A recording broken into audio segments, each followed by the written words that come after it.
Hey family, thank you for tuning into Our Roots podcast with Joseph Baba Ifa. We're only the strongest roots see the light, brought to you by Botanica candles and more. And if you haven't had the opportunity, please tap that like button and hit that subscribe button. What's up, Phil? Happy Sunday, man. Yeah. You doing good? Yeah, everything's blessed, man. Everything's chilling. That's right. Hey guys, guess what? There's a button under this video. You can see it. It says join.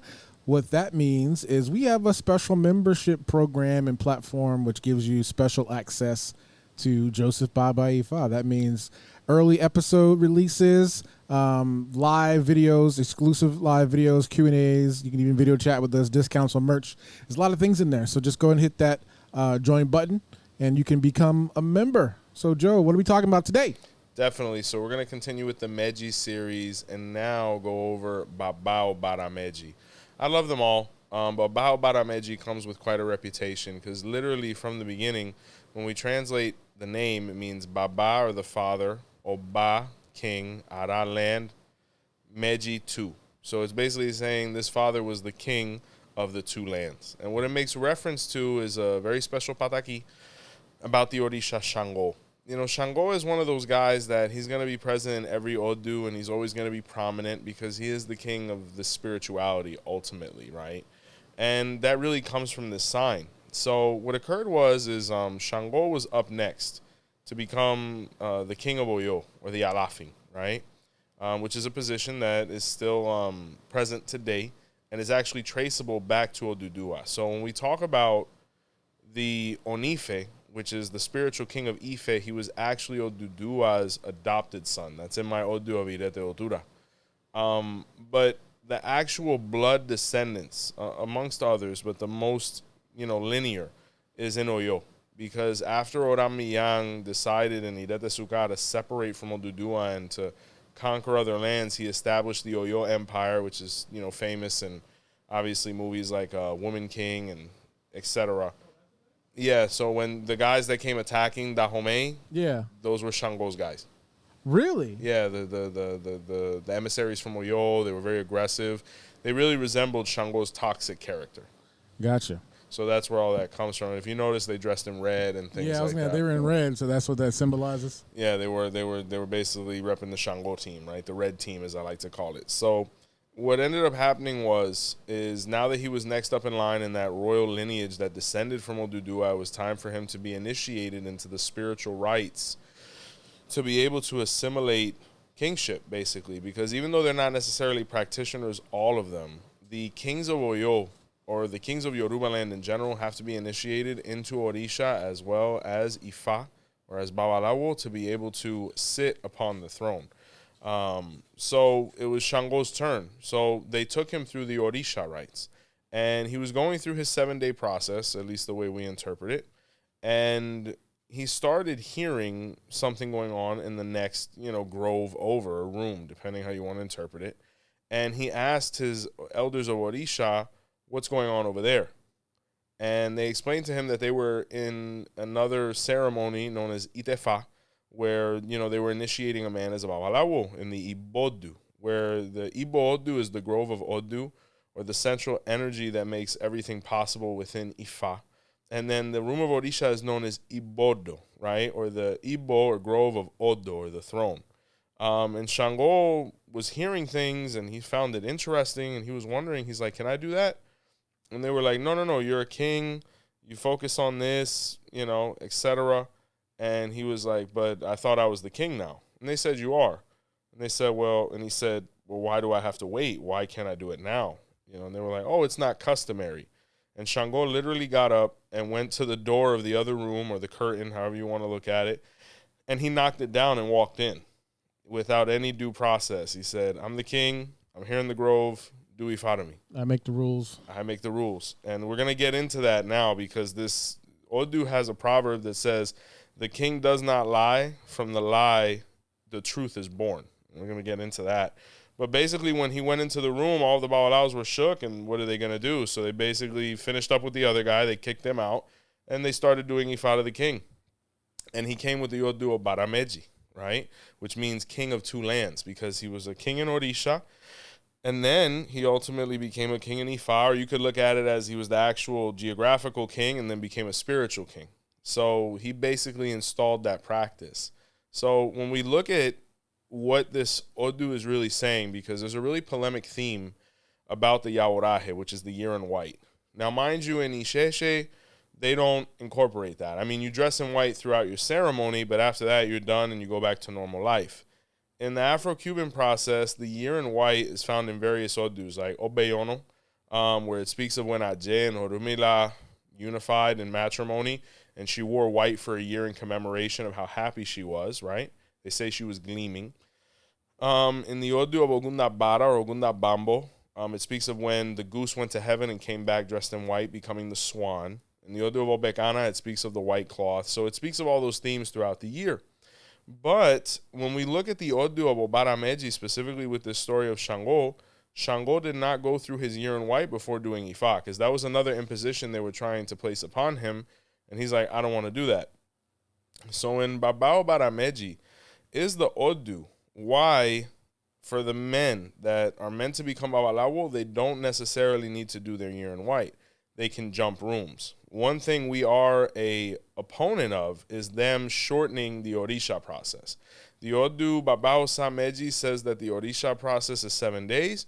The Odu of Baba Ofu Meji or Oragun Meji says the Ifa ceremony is 7 days within our practice of Lukumi. So therefore, you know, I don't believe in shortening that whatsoever. But once they get done with their 7 days, they don't have to do 𝗿𝗶𝗸𝗁𝗆, which is the ebo of the 3 months, or the third ebo as it's known, which really isn't applicable to anybody who doesn't have 𝗃𝗶𝗱𝗏 or 𝗃𝗶𝗱𝗏𝗃 or the Odu or 𝗃𝗏𝗃𝗃 anywhere. You know, they can hop rooms. You know, if everybody's willing to go through this process, that's going to be very grueling. But as long as everybody's willing and everything's accounted for economically and, you know, preparation, why not? Because Shango was the one who stipulated that. He said, for my sons, referring to the Babalawos, who he protects and ultimately guides to the room. Because really, none of us make it to the room of Ifa without Shango's blessing. Because he's the keeper of the secrets of Ifa.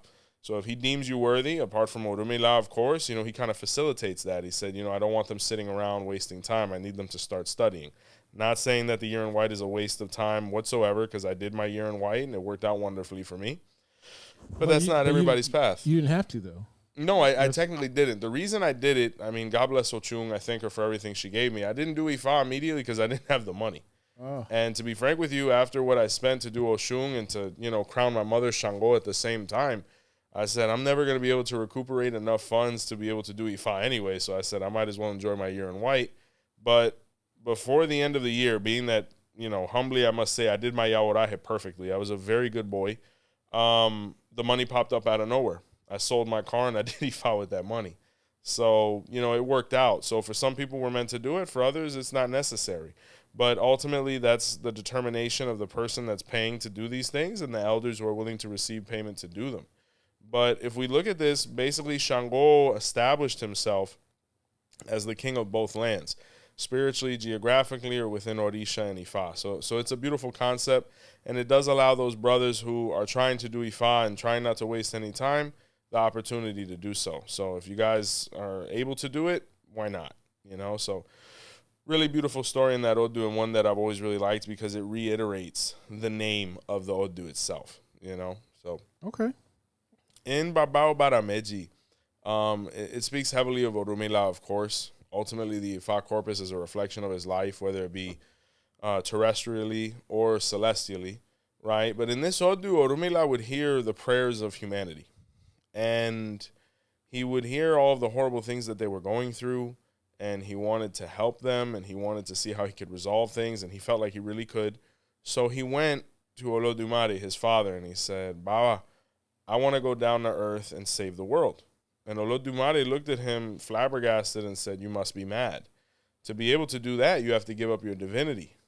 And he said, I'm willing to do that. He said, why would you give up eternal life for people you've never met?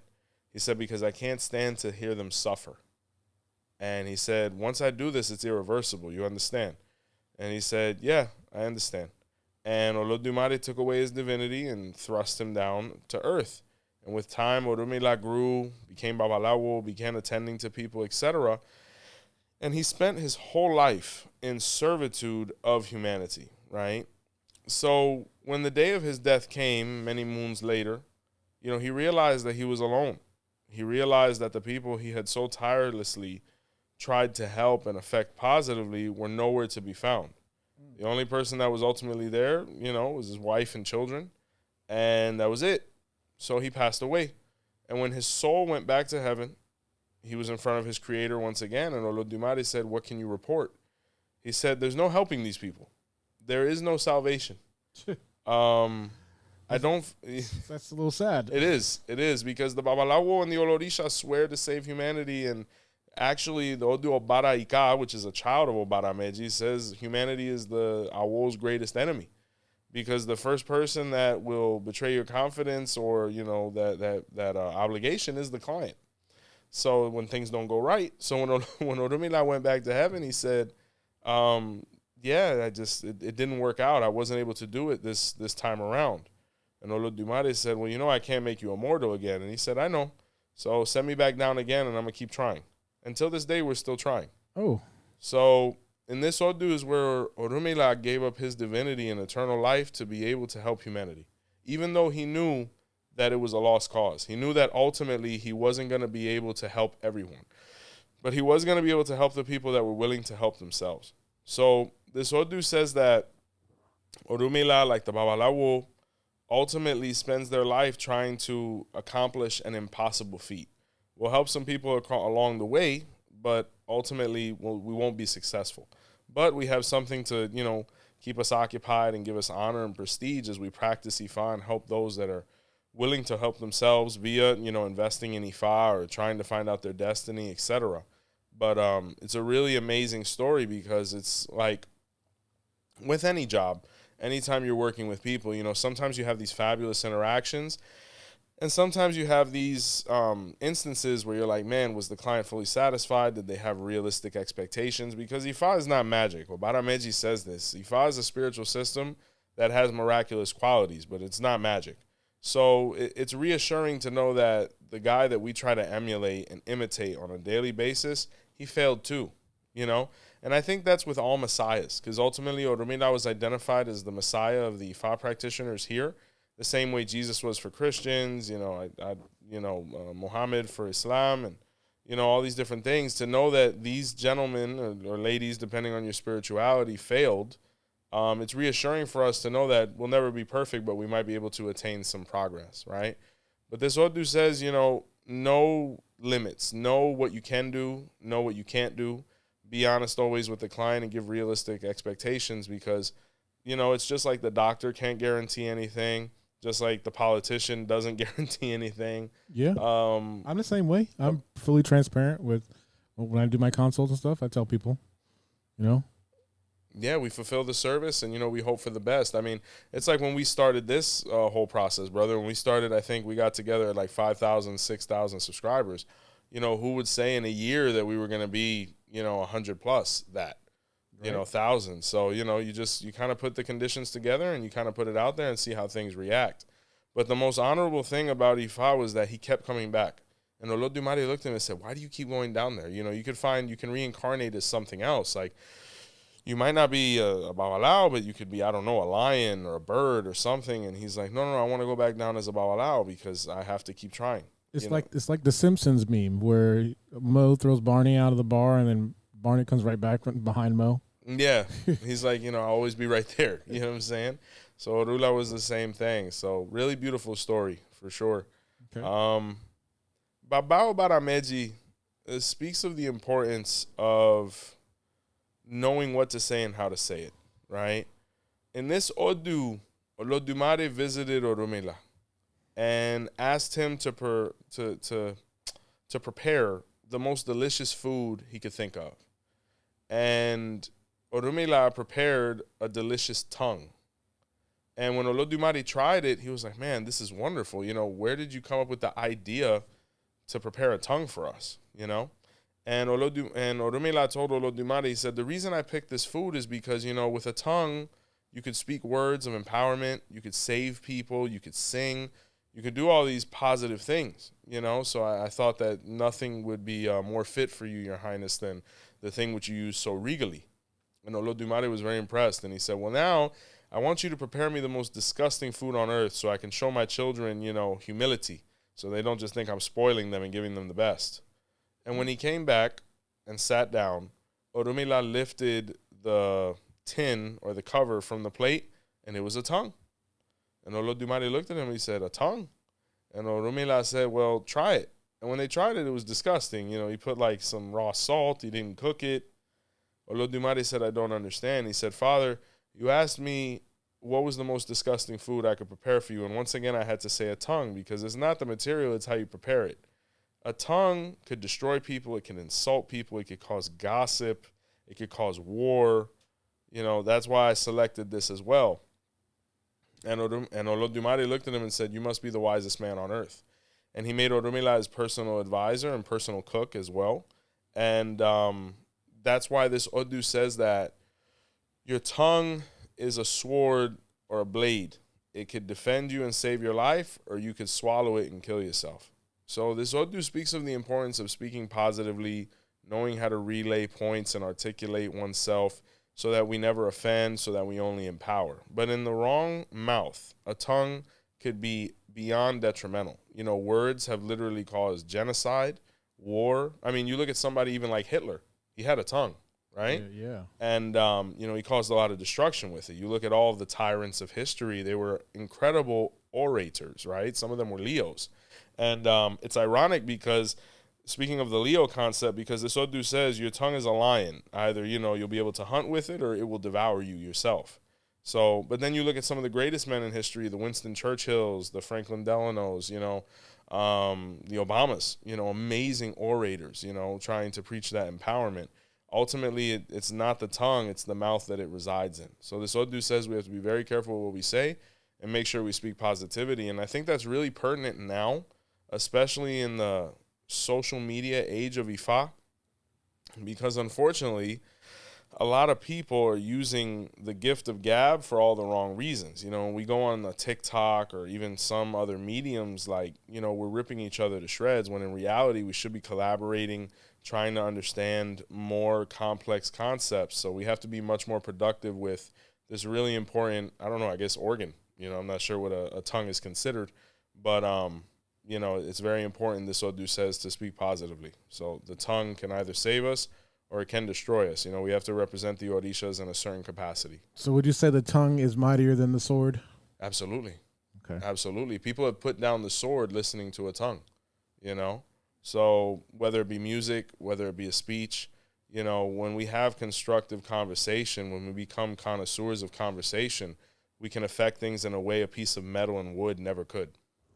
So got it. I think that's super key. Gosh, there's so much wonderful information. Obara Meji speaks of the importance of, you know, frugalness, of saving, investing. In this sign, Shango, who's really, you know, at the forefront, you know, he was in 𝗀𝗏𝗏 Meji, he was really at the forefront, but Obara Meji even more. Because in this sign, Shango had a lot of money. He was a king. You know, people used to bless him with gifts and all these different things, but the way it came is the way it went. You know, he used to spend all his money at the club, you know, a couple bottles, etc. But ultimately, because of all of the envy that caused and accrued, the witchcraft and things that people would do, such as envy him, caused him to lose everything, right? So he went from being a millionaire to being a zero.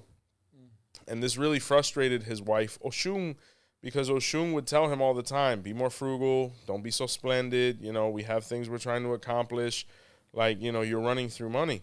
And Shango didn't listen because he was very emotional when it came to his wants. So now he was broke. And he went to visit Orula. The Odu Baba Obara Meji was revealed. Now, when you actually also translate this, the word Obara is the word for watermelon. Everybody has this Odu as the Odu of the pumpkin. In reality, Baba Obara Meji means the father who had the two watermelons, or the two melons, because Obara literally means melon. Pumpkin is 𝗃𝗏𝗃𝗏𝗃. So it's interchangeable, but ultimately what you really want to utilize here is the pumpkin. I mean the watermelon, forgive me. Whether it be baths, whether it be offerings to your Orishas, etc. And I'm going to tell you why. So when he did this and this was revealed, Orula told him to perform sacrifice with food items. Because in this sign, Chango was a cook as well. And he instructed Chango to take his last dollars, do the 𝗃𝗶𝗱𝗁, And with the materials, he was going to hold a great banquet for the people who were going to visit him that day. And Shango was perplexed because he didn't have a lot of money left, and he didn't expect anybody to come visit him now that he was broke. But he listened to Ifa because he trusted Orula. So, against his wife's advice, he bought all the materials, did the ebo, and started cooking. Well, that morning, Olodumare had invited the Mejis, or the various Orishas, however you want to interpret it, to visit his palace because he was going to gift them something. And all of the Orishas were heading there, and they were like, Obara Meji or Shango, are you going to go to Olodumare's palace with us? And he was like, no, but I'm cooking, so when you guys leave, stop by and, we'll sit down and eat together and talk about it. And they were like, all right, awesome. So when the Mejis or the Orishas arrived at Olodumare's house, they had a brief soiree, and Olodumare gifted them each a watermelon. Okay. So they all kind of looked at each other. They didn't want to be rude to God, so they're like, hey, thanks for the watermelon. When they left, they're like, man, can you believe this guy? He gives us a watermelon, He's got more money than God. He is God, and he gives us fruit. And they were like, whatever. So they went back to Shango's house, and they sat down, and they ate, and they drank, and, they talked bad about Olodumare being cheap. And, at the end, they felt very bad. They apologized to Shango. They said, Shango, you've given us such great hospitality, but we have nothing to give in return. The only thing this guy gave us were these watermelons. So, eating your food, we feel horrible, not giving you anything in return. Please keep all of them, right? So this is the funny part of the story, because when they all left and, Shun ripped Shango to shreds because she's like, yo, you paid this money for this ebo. All we got was some watermelons. Like, I'm leaving you. She popped off. And he couldn't say nothing because she wasn't wrong. So she said she was about to leave in the morning. So when he was alone, he was teary-eyed. He was angry. He got so angry that he picked up a watermelon and threw it across the room against the wall, right? So he was so angry that he did it with his eyes closed. And when he opened his eyes, the watermelon was full of gold. What? And he was like, oh, no. So he started picking up all the watermelons and breaking them, and they were all full of gold. And he literally picked it up. He went to Oshun and was like, can you believe this? She was like, oh, I love you, because, he was able to get a result. It wasn't about the money for her. It was like, just get organized, man, Yeah. So he picked up all the money, right? And he went running to Orula, and he said, I want to bless you. Thank you for helping me, this, that, and the third. And Orula actually financially advised him so he wouldn't make the same mistakes twice. And he listened to his wife this time, and he reestablished himself. He opened businesses, and it was just really lovely. In some versions, they say that he actually left to get away from all the people that knew him so that the negativity wouldn't cause him to go through the same thing twice, And some people say that with that money, he initiated into Ifa as well in this story. So if we interpret Ifa, Ifa says that we need to save for a rainy day, right? This Odu says that the person should put watermelon to the various Orishas. I'm sure they can interchange it with a pumpkin from time to time as well, but the watermelon is really the medicine here. Bathing with the juice, ingesting it, everything you could do with the watermelon, please do. It's going to benefit you. And it's a really amazing fruit. It's one of the 4 that actually hydrates you, oranges, strawberries, watermelon, and another one that doesn't come to mind. I think it's pineapple. Because they're full of water. Yeah, it's all water. You know what I'm saying? And Shango loves it. A lot of people think of Yemayan Ogun with the watermelon. The real owner of the watermelon is actually Shango. Believe it or not. Anything with a red flesh or a red skin, that's right up Shango's alley. But believe it or not, his favorite fruit, even more than the banana, even more than everything, was the watermelon. And that's Obara Meji, because that was the fruit that brought him prosperity. In some versions, he actually opened a watermelon business. He took the seeds and started growing watermelon and selling it, and he started making stupid money. Nice. So, it ended up being a good story, but he learned a valuable lesson there. And it's something that we all as adults and head of households have to know and learn, is that we cannot be emotional when it comes to money. There's a couple things you can't be emotional with. You can't be emotional when it comes to eating. You can't be emotional with money. And even in certain aspects of relationship and love, you can't be emotional, because even within a marriage, even within a relationship, there has to be aspects that are non-emotional when it comes to us talking about finance, or, what are we going to do with our kids, or discipline, and all these different things. We sometimes have to shut off that aspect of ourselves to do what's best for the household as a whole, right? But the Odu says that the more economically sound the person is, the better everything's going to go. Their relationship, their home life, absolutely everything. So in this sign, Shango went from rags to riches, riches to rags and back in less than, a week span. So this 𝗀𝗲𝗍 has a proverb that says the person can go to sleep poor, wake up rich, go to bed rich, wake up poor. As we get older, we really don't want that lack of stability. So remember that cash is trash, and we need to invest in something because that's the only thing that's going to grow. And that's what the concept of the watermelon actually represents. It's interesting because speaking about Obara, even though Obara Meji doesn't speak the same as Obara in the Dilogun, I have a story about that, or the shell. Okay. One time I was directing an Ifa in a very famous house in 𝗃𝗗𝗃, right, in Miami. And I'll never forget, I met somebody there, and they saw me and my godfather were directing the Ifa. So, it starts a lot of conversations. People have questions, they want clarity, etc. And the person came to me and was like, hey, I have the number 6, on top of my guardian Orisha, and, I'm having this situation, I have a trade. I'm really good at it. Everything was great. And, it was I think it was before COVID. It was right after COVID. So things were, still rocky economically for everybody. So I remember he asked me for a recommendation. Now, mind you, this gentleman was kind enough to also show me or help me fine tune my technique with taking out a certain piece of the animal. Which I won't mention because it's initiatory specific, but, I felt obligated. And apart from that, I liked him a lot. We smoked cigars together. He was great. Nice. And he asked me, what do I do? And I said, what you want to do is, based on you being Obara and your guardian Orisha, you want to take a watermelon and put it on top and let it drain out, right? And you're going to take that juice and you're going to bathe with it. And you're going to also put it on your work truck because he was a tradesman. He did carpentry, forklift. He did a little bit of everything. Yeah. And he got a job within 6 days. Before the Ifa was over, like we hit it off within the first 48 hours. And then before the Ifa was over, I remember the day of the 𝗀𝗲𝗍, he came to me. He said, can you believe this? And he got a contract. And the ironic part about it is the 𝗀𝗲𝗍 Obara is the number 6.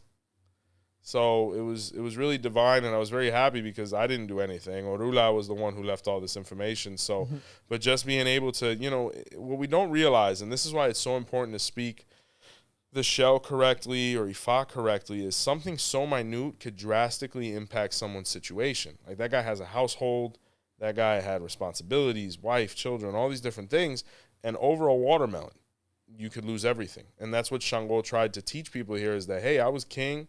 I lost everything because of my habits, and I was able to get it back because of this. So that's why he always advocated for Orula, especially in this sign. I love that story, man.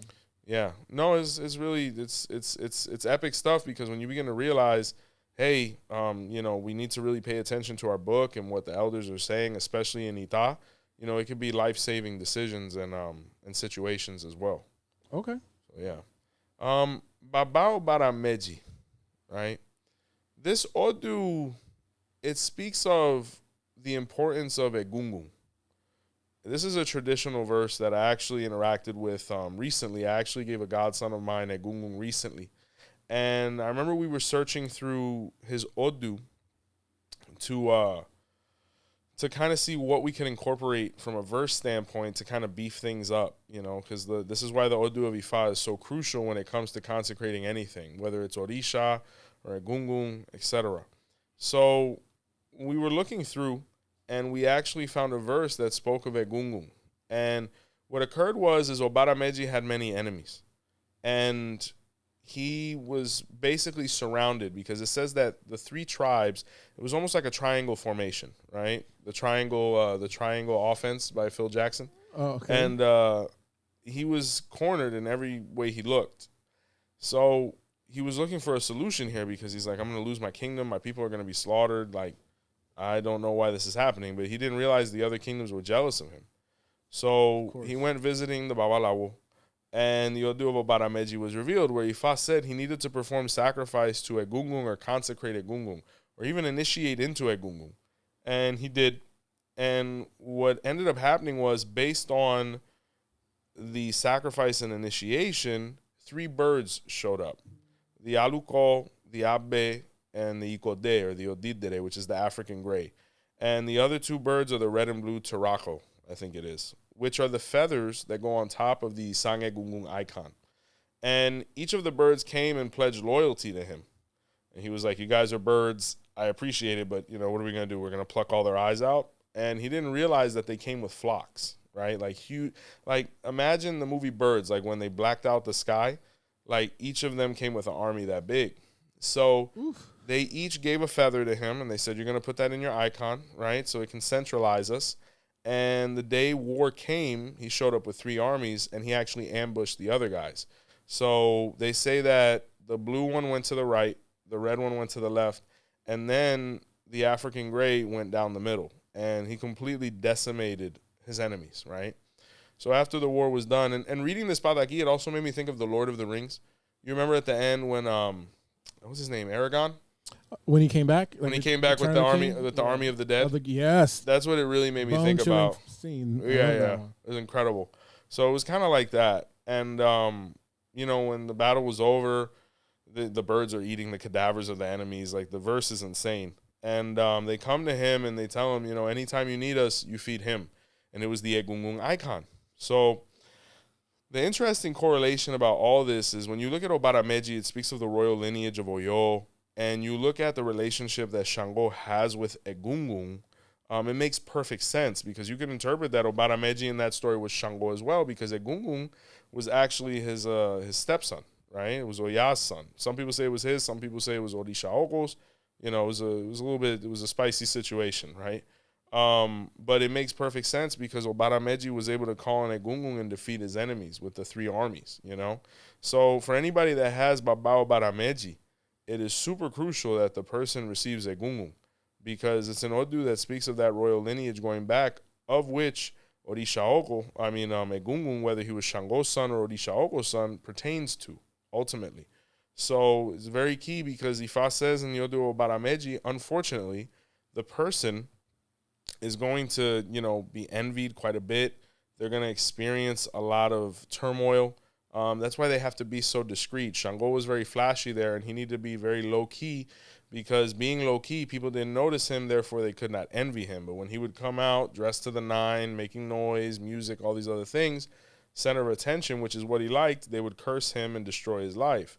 So that's why it's so key, to kind of maintain that low profile. But when he had enemies, for all the wrong reasons, he was able to go to his 𝗃𝗏𝗏 shrine and, basically call upon those armies and those groups to be able to defend him. So, all right. Yeah, really symbolic stuff. Baba Obara Meji, when we look at the Odu as well, it speaks once again a lot about economy. Baba Obara Meji was the king of money in heaven and earth. He was actually somebody that went through a lot of poverty and then ultimately was able through sacrifice to become uberly wealthy. So Baba Obara Meji says that the more you invest and the more you get organized on that front, and the more you're able to deprive yourself for a short amount of time for much longer goals, you're going to be a very affluent person, kind of like Shango was here. That's true, man.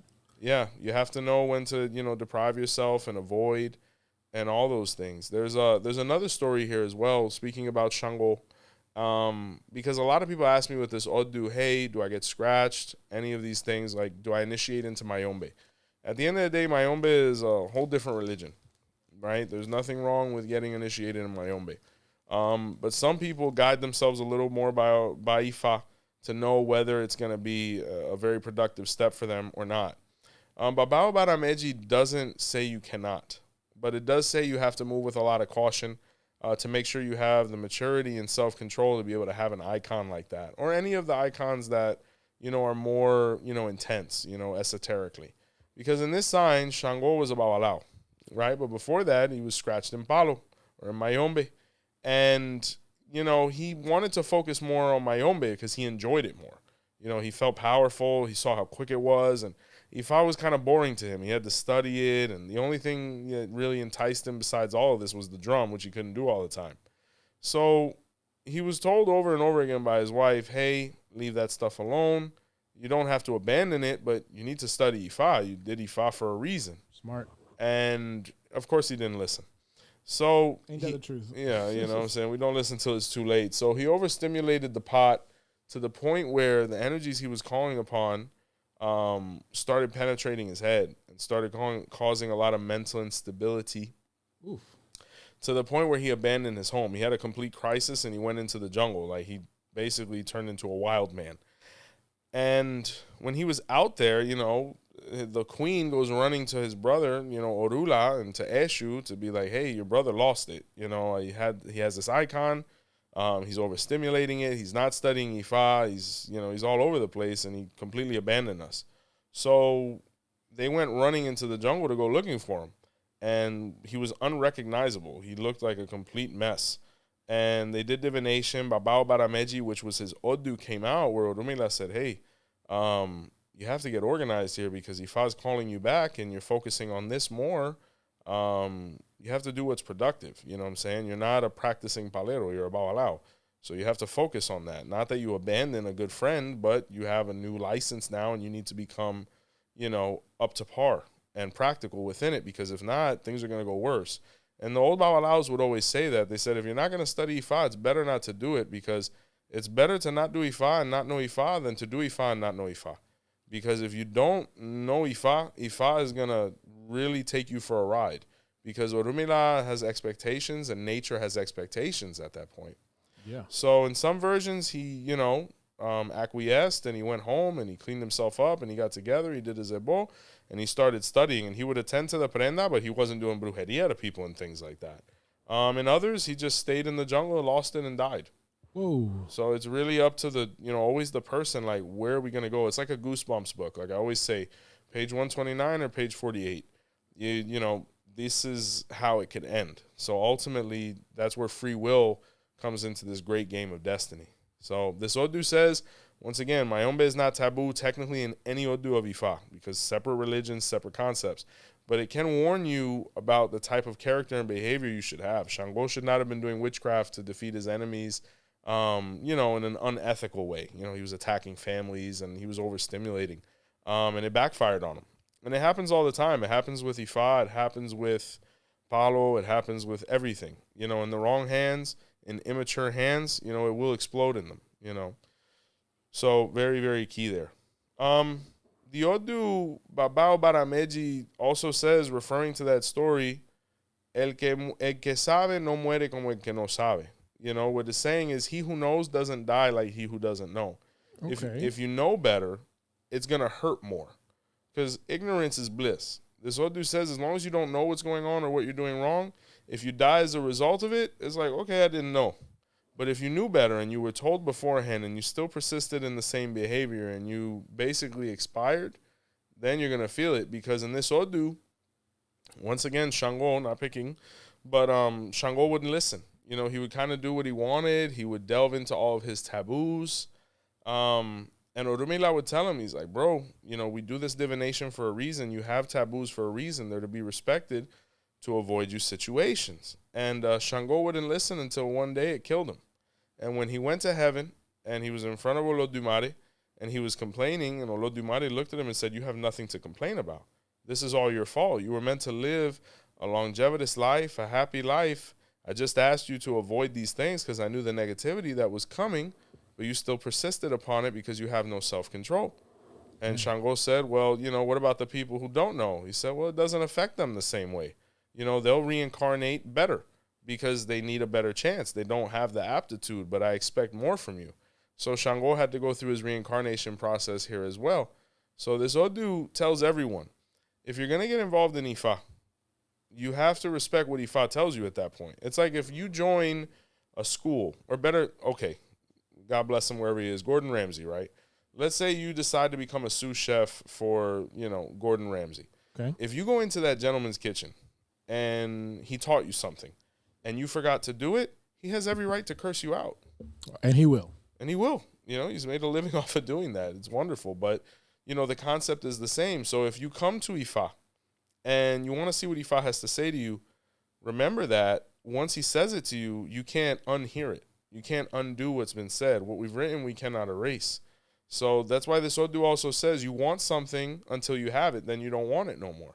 Ooh. So Obara Meji is the Odu why, for example, let's say somebody wants a Lamborghini, right? And they slave away for 10 years buying the Lamborghini. As soon as they want it, they're like, all right, that feeling's gone. I can't fit. You know, and it makes reference to Shango as well, because between the money and all these different things, he was like, I want this, I want that, but it became an adrenaline pursuit. It had nothing to do with actual materialism. He just liked the new feeling. So what did that lead to? Destruction. Because that means, you know, he always wanted a new woman. He always wanted a new car, a new house, a new activity, a new thrill. You know, one day he's jumping off a mountain, the other day he's jumping out of a plane.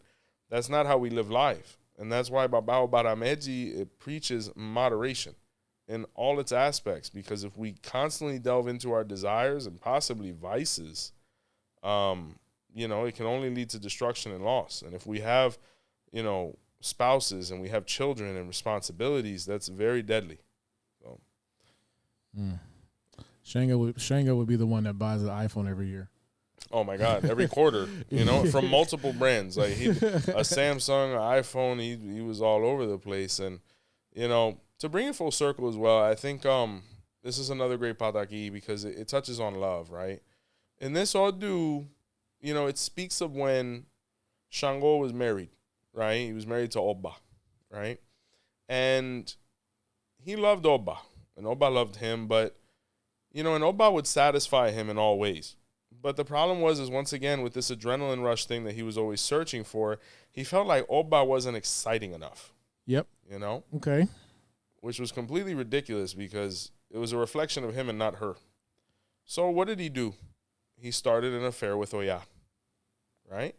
And he would always say that the reason he did that was because 𝗃𝗏𝗏 would do things that 𝗃𝗏𝗏 would not, right? We'll just say the food for right now. Sure. And, you know, one day he got caught, you know, and he was confronted about it. And she would say, well, why did you cheat on me? And he said, well, 𝗃𝗏𝗏 does this. She's like, well, I do that too. Oh, but it's not the same. Okay. What else? No, she does this, but I do that too. Oh, but it's not the same. And she said, well, what's the thing that's different then? Because it seems like the only variable here is your toxicity.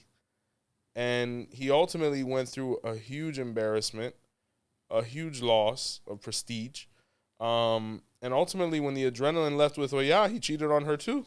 Dude. It was toxic. You know what I'm saying? So this Odu says that what a person can't do at home, they do in the street because they don't realize what they have at home is better than what's in the street. Yeah.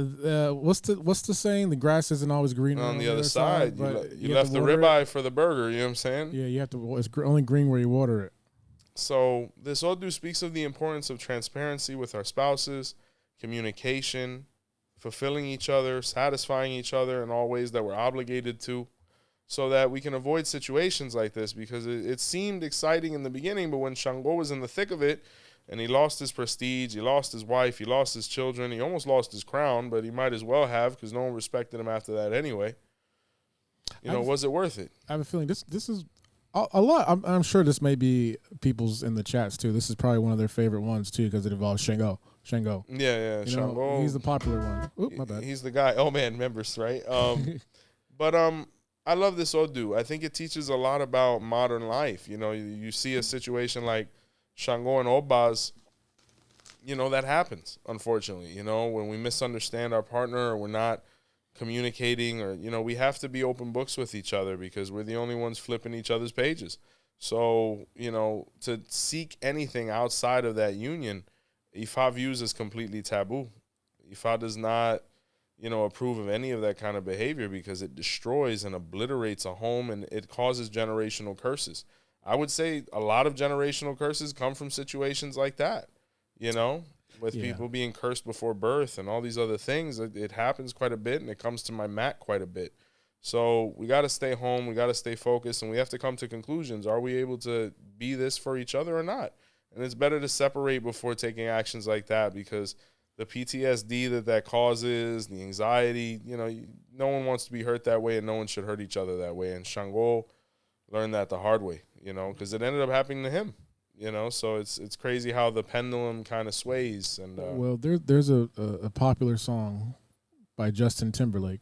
Yeah. What goes around comes around. Yeah. It was a hit for a reason, bro. Yeah. It hit home for sure. So. All right. Well, guess what? It's that time. Oh man, there we go. You know, I hit it a little earlier. Oh, it's fabulous. Fat fingers, but it's all good.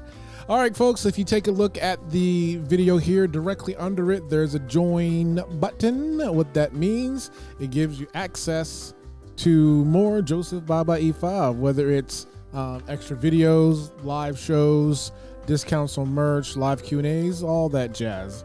And to celebrate the people who show and support Joseph, we show love and support to those people. So this week, I am just giving love to the premium superfans. Yes. That is our second tier of fans here. So let's give a shout out to a brand new member. Awesome. Alicia B. Premium. Yeah. It says 0 days. That means they just signed up. Thank you. Shout out to Melissa Fraga, 11 months. OG. We got a new guy, Kyle Johnson. Very nice. Great name. 2 days. Very nice. We got, hold on, Bomani Punsoto. Oh, yeah. 4 months. Absolutely. Shout out to 𝘃𝗶𝗱𝗲. So 𝘃𝗶𝗶𝗍 was a day oneer. Very nice. Yeah, So I remember. Yeah. 19 months. Oh, my gosh. Right? Thank you. We got Andrew Casanova, Shout 5 out. months. Wow. Very nice. We got Kenneth McKenzie. Metzger. Kenneth Metzger. 1 month. Very nice. And Welcome. Rashid Munzar for 1 month. So there we go. Awesome. Members, you're the best part of us. We appreciate you as well as all of you. For all the people who are in the program or watching right now, let us know what you want to see so we keep pumping out the content you want to watch. Couple closing thoughts before we disconnect. BotanicaCandlesandMore.com is up and running. For services and products, we ship all over the place. If you can't catch us on YouTube, be sure to listen to the podcast on Spotify, iHeartRadio, Apple, etc.